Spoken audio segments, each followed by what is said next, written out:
70주년을 맞으면서 우리 교회는 어떤 교회가 되어야 하겠습니까? 70년, 짧은 세월이 아니죠.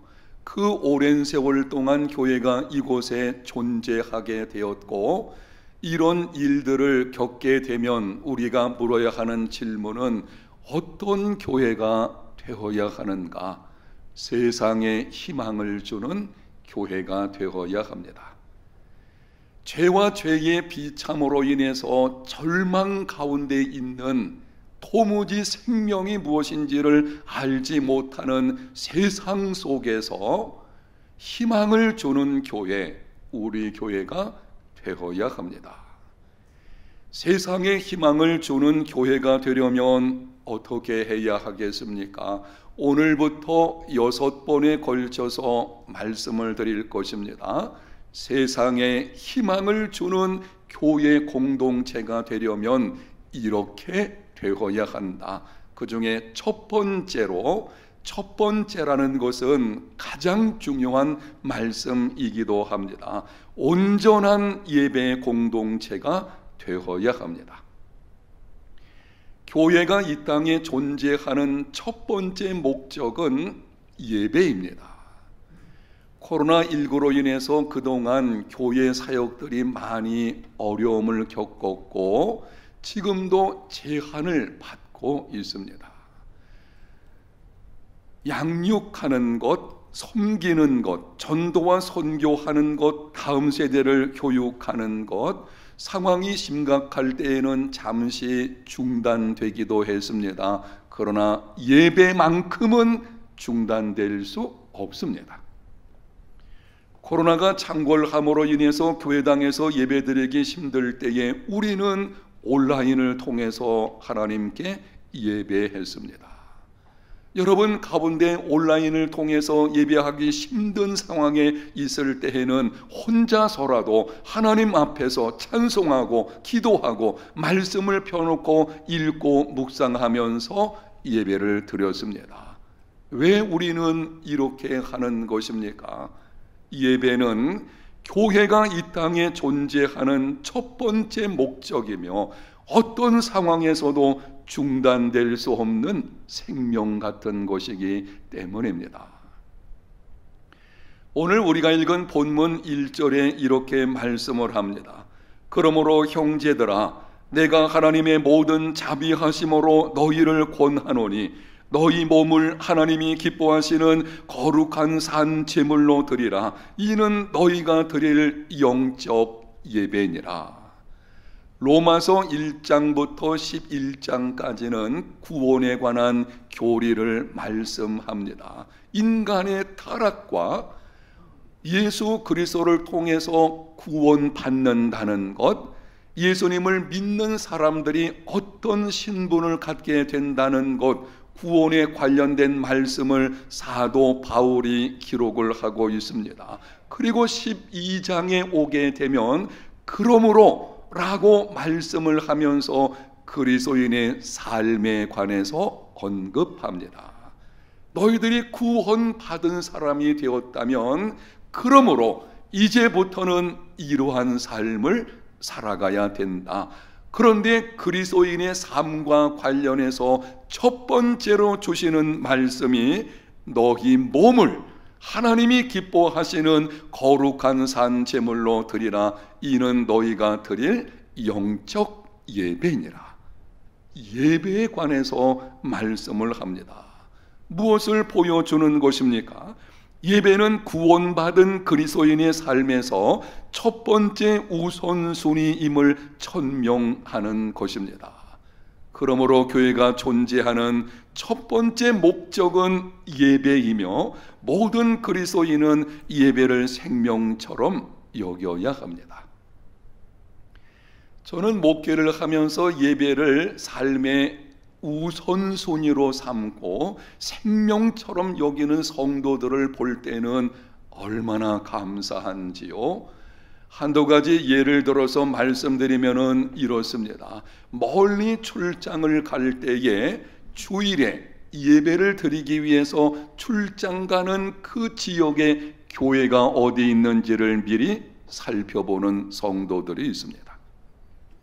해외여행을 갈 때에도 주일 예배를 먼저 점검하고 예배하는 중에 할 수 있다면 그 하루는 여행을 중지하고 그 지역에 있는 교회당에 찾아가서 예배하는 성도들을 볼 때에, 여행이 단체로 이루어지기 때문에 그렇게 할 수 있는 형편이 아니라고 한다면 혼자서라도 호텔에서 일찍 일어나 하나님께 예배하는 성도들이 있습니다. 집안에 경조사가 있을 때에 바쁜 가운데서도 주일에는 하나님께 나가서 예배하는 성도들, 장례식을 치를 때에는 가족들이 모여서 순번을 정하게 되어지죠. 요즘 웬만한 교회에서는 예배가 몇 보로 나누어져 있거든요. 그래서 인근에 있는 교회당에 가서 예배를 드리게 되는데 나누어 가지고 돌아가면서 예배에 참석하는 성도들이 있고, 그렇게 하기 힘든 경우에는 빈소에서 온 가족이 아침에 일찍 손님들이 오기 전에 하나님께 예배하는 가정이 있습니다. 명절 때는 주일에 시골에 있는 고향교회 예배에 참석하여 예배 드리는 성도들, 이러한 성도들이 있는 것이 얼마나 감사한지 예배를 삶의 최우선순위로 삼고 생명처럼 여기는 저와 여러분 모두에게 하나님의 은혜와 평강이 넘치시기를 예수님 이름으로 축복합니다. 그런데 예배를 삶의 첫 번째 우선순위로 삼을 때에 반드시 기억할 것이 있습니다. 주일에 드리는 공예배, 지금 저와 여러분이 하나님 앞에서 드리고 있는 이 예배를 생명처럼 여기고 우선순위로 삼는 믿음, 정말 귀하죠. 그 믿음을 가지고 살아갈 때에 반드시 기억할 것이 있습니다. 온전한 예배가 되어야 합니다. 예배는 하나님께서 받으시는 온전한 예배가 있고 받지 않으시는 껍데기 예배가 있습니다. 하나님께서 받으시는 예배는 온전한 예배이고 받지 않으시는 예배는 껍데기 예배입니다. 예배의 성패는 형식이나 교인들의 숫자나 시간과 재물의 양에 있지 않습니다. 하나님께서 받으시느냐 받지 않으시느냐가 예배의 성패를 결정합니다. 수천 명의 성도들이 모여서 거창한 오케스트라를 연주하면서 풍성한 헌금을 드린다고 하여도 하나님께서 받지 않으시는 예배라면 껍데기 예배에 불과합니다. 하나님께서 받으시는 온전한 예배는 무엇입니까? 본문 1절을 다시 한번 읽겠습니다. 그러므로 형제들아, 내가 하나님의 모든 자비하심으로 너희를 권하노니 너희 몸을 하나님이 기뻐하시는 거룩한 산 제물로 드리라. 이는 너희가 드릴 영적 예배니라.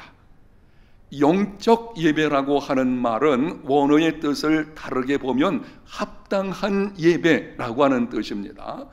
하나님께서 받으실 만한, 예배자가 하나님께 나와서 예배할 때에 그것을 하나님이 받으시게 되는 합당한 예배가 무엇인가 하면 몸을 하나님이 기뻐하시는 거룩한 산 제물로 드리는 것입니다.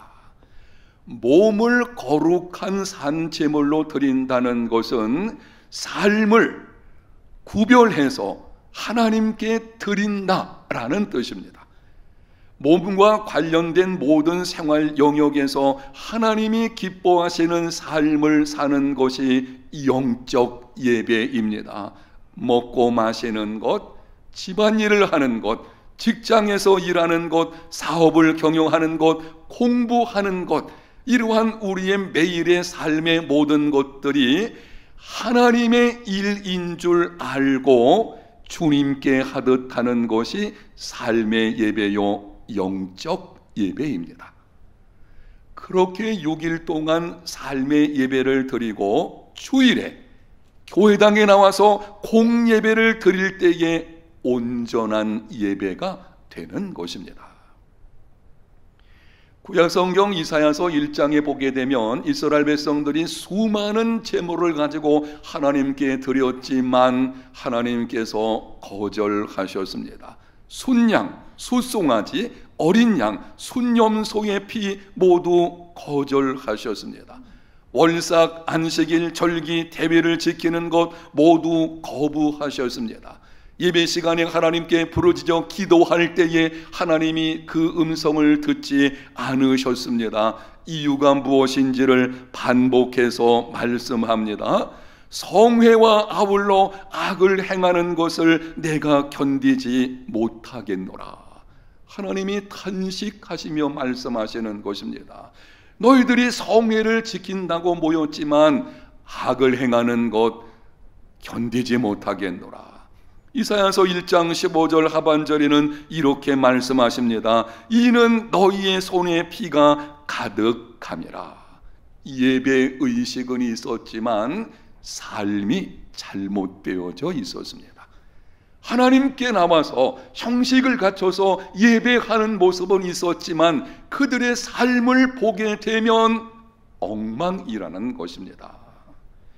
그들은 평일에 어떻게 살든지 안식일에 성전에 나와서 제물을 바치면 모든 것이 형통할 것으로 생각했습니다. 공적인 예배와 삶을 분리했습니다. 그들을 향해서 하나님께서 말씀을 하십니다. 이사야서 1장 16절과 17절입니다.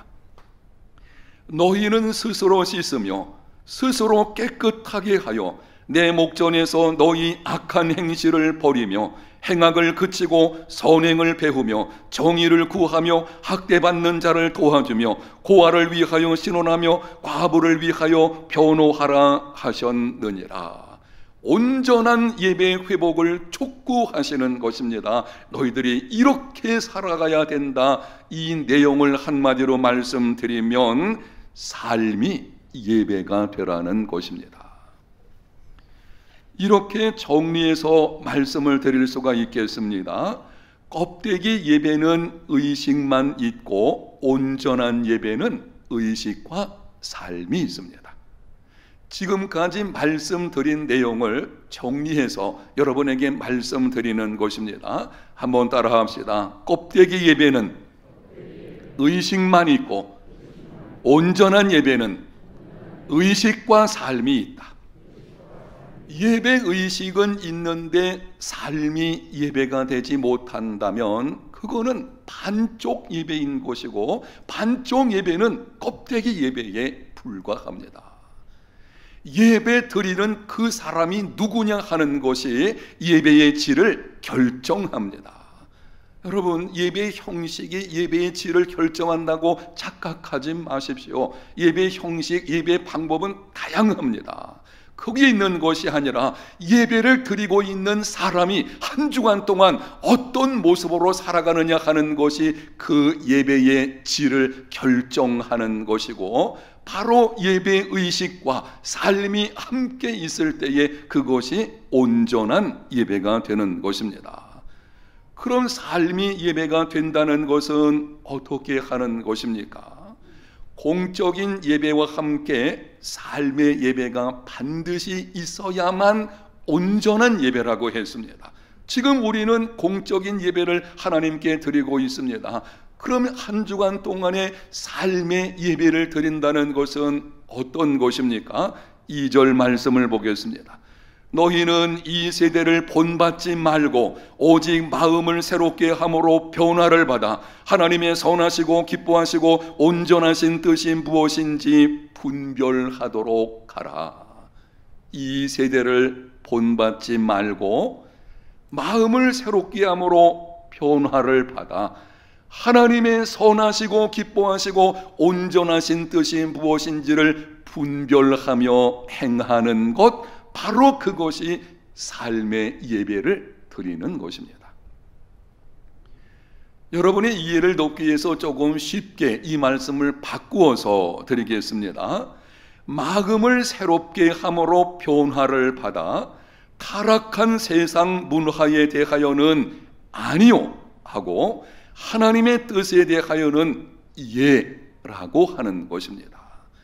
우리가 한 주간 동안 세상 속에서 살아갈 때에 먼저는 우리 마음을 자꾸 세상 유혹을 쫓아가고 싶은, 세상과 벗하며 세상 쾌락을 즐기고자 하는 우리의 타락한 본성이 여전히 남아있잖아요. 바로 그 마음을 새롭게 함으로 성령의 도우심으로 말미암아 변화를 받고, 그리고 나서는 세상의 타락한 문화에 대해서는 아니요 라고 말을 하고, 어떤 상황에서도 하나님의 뜻에 대하여는 예 라고 순종하는 삶을 살아가는 것, 바로 이것이 삶의 예배를 드리는 것입니다. 세상의 타락한 음주와 음란 문화가 팽배하다 보니 사업을 하는 성도들이 참 쉽지 않습니다. 우리 교회 안에서도 이 사업하시는 분들을 보게 되면은요, 쉽지 않은 상황들이 있습니다. 중요한 거래처 사람을 상대할 때에 음주와 음란의 타락한 문화를 따라서 행할 것을 요구받는 경우가 있습니다. 거절하게 되면 큰 사업에 손해를 볼 것 같고, 따르자니 신앙 양심과 하나님의 뜻에 어긋나고 갈등이 찾아오게 됩니다. 어떻게 하면 좋겠습니까? 권면의 말씀을 드리겠습니다.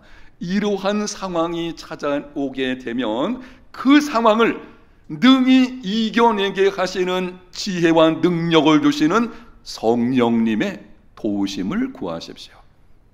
성령 하나님께서 예수 믿는 우리 가운데 함께 계신 줄로 믿습니다. 그분의 도우심을 구하십시오. 그리고 재물에 대한 욕심에 쉽게 흔들리는 내 마음을 붙잡아 달라고, 세상 유혹에 쉽게 넘어가는 바로 내 마음을 새롭게 변화시켜 달라고 기도하십시오. 그리고 나서 타락한 세상 문화에 대해서 아니요 라고 분명한 결단을 하고 하나님의 뜻에 예라고 순종하시기를 바랍니다. 명심하십시오. 하나님은 실존하시며 나의 모든 것을 알고 계신 줄로 믿습니다. 여러분에게 신앙의 문제를 한번 점검하겠습니다. 정직하게 대답을 해보십시오. 여러분은 하나님이 실존하심을 믿습니까? 실존하시는 하나님께서 나의 모든 형편을 지금도 알고 계신다는 것을 믿습니까? 그렇다면 우리는 반드시 하나님께서 피할 길도 열어주실 것이고, 때가 되면 역전시켜 주실 것을 믿는 믿음으로 결단해야 됩니다. 우리는 분명한 결단이 필요합니다. 세상 속에서 이 세대를 본받지 말고 타락한 세상 문화에 관해서는 아니요 라고 분명히 말을 할 수 있어야 하고, 요즘 그리스도인 정치가들 중에서도 포괄적 차별금지법, 이 평등법이라는 것이 국회에 계류되어 있는데요, 아주 악법인 것입니다. 그거는 정말 어떤 면에서는 진짜 차별이 거기에 들어가 있는, 그리고 죄를 짓게 만드는 법이거든요. 아니 근데 많은 그리스도인 정치가들이 그냥 침묵하고 있어요. 안 되죠. 아니요 라고 분명히 우리는 말을 할 수 있어야 될 것이고, 오직 하나님의 뜻, 하나님께서 원하시는 그 일에 예라고 말하고 순종하는 삶이 되어야 합니다. 그렇게 우리에게 주어진 삶을 살아가면서 주일날 공예배 나와서 하나님께 예배할 때에 그 예배가 온전한 예배가 되는 것입니다. 이른 새벽에 길거리를 청소하고 있는 세 사람에게 어떤 사람이 질문했습니다. 왜 당신들은 이렇게 이른 새벽에 청소를 하고 있습니까? 첫 번째 사람이 대답을 합니다.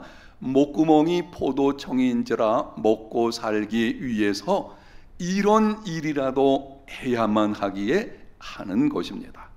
두 번째 사람이 대답을 합니다. 나는 이런 일할 사람은 아닙니다. 나에게는 큰 꿈이 있는데 그 꿈을 이루기까지 어쩔 수 없이 내가 지금 이 일을 하고 있는 것입니다. 세 번째 사람이 대답을 합니다. 나는 지금 하나님께서 만드신 대자연의 한 모퉁이를 쓸고 있습니다. 이 일은 하나님께서 내게 주신 하나님의 일입니다. 질문하겠습니다. 이 세 사람이 주일이 되어서 교회당에 가서 하나님께 예배를 드리게 되었습니다. 세 사람 중에 누가 드리는 예배를 하나님이 기쁨으로 받으시겠습니까? 이 세 사람 중에 누가 온전한 예배자가 되겠습니까? 몇 번째 사람이죠? 세 번째 사람이 분명하죠. 그렇다면 우리도 그렇게 해야 합니다. 교회 일만이 하나님의 일이 아닙니다. 제가 설교 시간에 누누이 강조하고 있지 않습니까? 교회 안에서 주어진 일 하나님의 일이지만 하나님의 일은 거기서 끝나는 것이 아닙니다. 삶의 모든 영역에서 죄의 문제와 관련된 것이 아니라면 여러분의 가정의 가사일, 직장에서 일, 사업장에서 일, 사회, 정치, 경제 모든 영역에서 지금 여러분이 관련된 일들 모두 하나님의 일입니다. 지금 여러분에게 주어진 그 일을, 세상 속에서 주어진 그 일을 하나님께서 내게 주신 일로 알고 주님께 하듯 하는 삶을 살아가시기를 바랍니다. 이러한 삶을 살아가면서 주일날 하나님께 나와서 공예배를 드릴 때에 그 예배가 하나님께서 기뻐 받으시는 온전한 예배가 되는 것입니다. 미국 복음주의 목회자로 이 시대의 예언자라는 평을 받는 토저라는 사람이 이렇게 말을 했습니다. 하나님을 월요일에 예배할 수 없다면 하나님을 주일에 예배하는 것이 아니다. 제가 다시 읽을 때에 여러분들이 의미를 한번 생각해 보십시오. 하나님을 월요일에 예배할 수 없다면 하나님을 주일에 예배하는 것이 아니다. 주일에 교회당에 나와서 예배하는 것이 예배의 전부가 아니라는 것입니다. 월요일부터 시작되는 세상에서의 삶이 예배로 드려져야만 주일 예배를 하나님께서 받으신다는 것입니다. 온전한 예배는 주일 예배와 함께 평일의 삶의 예배가 함께 있어야 합니다. 그래서 어떤 사람이 이렇게 말을 했습니다. 진정한 예배는 축도가 끝난 후에 시작된다. 이 말씀을 같이 한번 읽겠습니다. 진정한 예배는 축도가 끝난 후에 시작된다. 잊지 마십시오. 진정한 예배는 오늘 예배가 끝나고 여러분이 교회당 문을 열고 나가는 순간부터 시작이 되어지는 것입니다. 나누지 마십시오. 우리나라뿐 아니라 교회가 안고 있는 가장 심각한 문제는 나누는 거예요. 교회 안에만 국한시키는 것입니다. 종교 영역에만 제한시키는 것입니다. 아니에요. 하나님은 언약의 하나님이시며 창조주 하나님이십니다. 세상에 있는 전 영역의 일들이 하나님의 일인 줄 알고 여러분에게 주어진 그 일을 하나님의 일로 알고 불평하지 마십시오. 원망하지 마십시오. 다른 사람의 일과 비교하지 마십시오. 하나님의 일에는 좋고 나쁨이 없습니다. 높고 낮음도 없습니다. 내게 주어진 그 일을 하나님이 주신 일로 알고 주님께 하듯 하는 삶이 되시기를 축복합니다. 이런 삶을 6일 동안 살아내고 주일날 하나님께 나와서 예배할 때에 바로 그 예배가 온전한 예배가 되는 것이고, 세상에 희망을 주는 교회가 되려면 온전한 예배 공동체가 되어야 합니다. 이러한 삶이 되시기를 예수님 이름으로 축복합니다. 하나님 아버지, 우리 해본대 제일교회 모든 성도들 온전한 예배자들이 되게 하여 주시옵소서.